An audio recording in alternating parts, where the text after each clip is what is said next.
For some time, we've been treated to an outpouring of what can only be described as anti-Easter literature, specifically a cult favorite tactic used by the cults. But even the pagan world and Christians are telling us how the holiday, in this case Easter, is pagan in origin and bad, and should not be celebrated by Christians. These opinions are backed up with some very rather unusual and curious fantasies masquerading as historical facts. The following videos are intended only to re-examine popular historical claims of the origins of Easter, to provide further discussions concerning some of the so-called facts offered in some anti-Easter publications. The egg-laying Easter hare or Easter rabbit and colored Easter eggs were associated as symbols of fertility with Eostre, a pagan goddess of spring. And any good encyclopedia, any good commentary can tell you this. I have in front of me a book. There's only one reference to Eostre anywhere, and that is found in Bede. He gives absolutely no information about her except for her name, and everything else that people claim about her, such as having a sacred hare companion, is wholly unsupported by evidence. This is not even a controversial stance.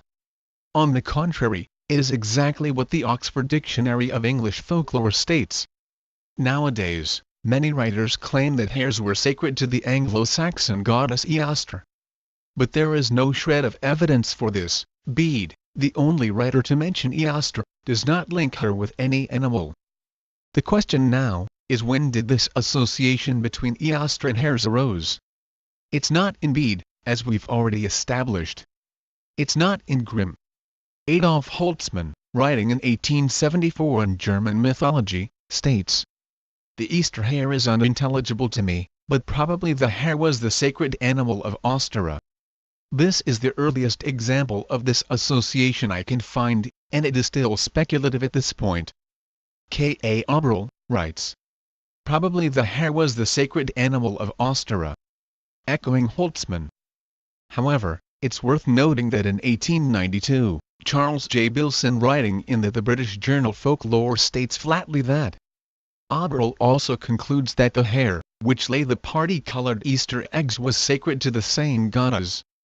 Ignoring the probably that both Holtzmann and Oberl included, we find another speculative association in Charles Isaac Elton's Origins of English History, in which it is suggested that certain Easter customs were probably connected with the worship of the Anglican goddess Eostre. The customs in question being those in which the prophets of the land called harecrop lays were applied to providing a meal, which was thrown on the ground at the Harepie bank. Elton's speculation is still a far cry from the modern assertion that Eostre's sacred beast was the hare. So who first made that assertion? John Lanyard's Lady of the Hare refers back to Bilson, but writes as if the question were more or less settled, rather than being a matter of speculation. Since the Saxon Easter goddess does seem to have been connected with the hare, and the hare so widely symbolizes dawn, and as dawn comes from the east, and Easter is the festival of the resurrection symbolizing the birth of new life, it had occurred to me to wonder whether the actual word Easter might have a very simple explanation indeed. So simple that philologists and churchmen alike had missed it. Namely that it was cognate to the word east, as symbolizing the dawn from which new light came. By 1976, we have Christina Hole writing in Easter and its customs, the hare was the sacred beast of Easter or Eostre, a Saxon goddess of spring and of the dawn. Any suggestion that this is a speculative association is entirely extinct.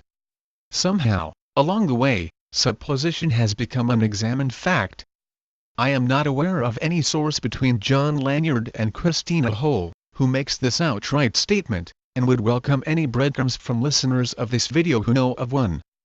So, in summary, here is a very tentative timeline of Eostre's bunny. 725 CE. Bede mentions Eostre. He does not associate her with hares. 1835 CE. Grimm postulates Austria. He does not associate Eostre with hares. 1874 CE.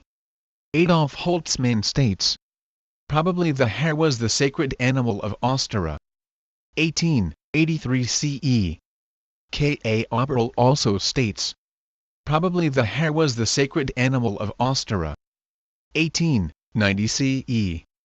Charles Isaac Elton states that Easter customs at Hare Pie Banquet Harecrop Lays were probably connected with the worship of the Anglican goddess Eostre. 1892 CE. Charles J. Bilson refers to Oberl's association of the hare with Eostre as a conclusion, rather than as a speculation. 1944 CE. John Lanyard states that the Saxon Easter goddess does seem to have been connected with the hare.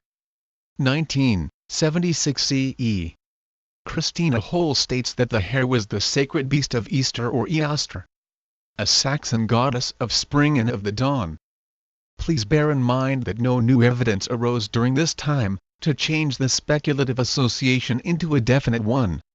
The shift from probably the hare was the sacred animal of Eostre to the hare was the sacred beast of Easter was not based on any archaeological discoveries, collected oral traditions or unearthed documents. It appears to have been based completely upon authors borrowing from other authors, and in so doing, shifting the goalposts of certainty until one person's speculation had become another's unchallenged fact. It is time to take the axe to the massive amount of unsupported nonsense that is circulated concerning any relation with Eostre and the bunny story.